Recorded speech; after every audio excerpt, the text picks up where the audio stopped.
चलो फिर मॉर्निंग हम लोग कैसे हैं, मतलब अच्छी होंगी। देख लीजिए हमारे पास लेके क्या कर रहे हैं। इनका देखिए ताड़ी पिए हैं, इसके नाशा हो गया है। देखिए इनको पीछे इनका दीदी खा रहा है, ये बड़ी दीदी है, इनका बहन।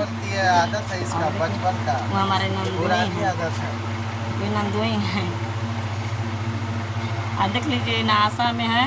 नाशा में नहीं है दोस्तों, ये देखिए बैग है पूरा 1 लाख रुपया इसमें है। जा रहे हैं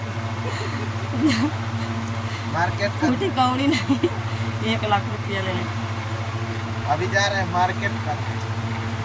अभी थोड़ा बाद में जाएंगे, थोड़ा रेस्ट कर लेंगे, अभी धूप निकला हुआ है। अभी दीदी का छाँव ले आए लोग। अभी धूप बहुत तेज है। अभी पेड़ के पास बैठे हैं, इधर नीम का पेड़ छाँव में दिखाओ, इधर नीम का पेड़ दिखाओ। और देखिए हमारी नंदोई के कूलर, यही होता है।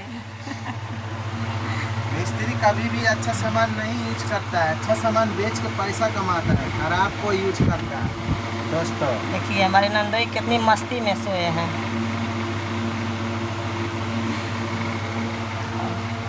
बस और चलिए ठीक है, बाय।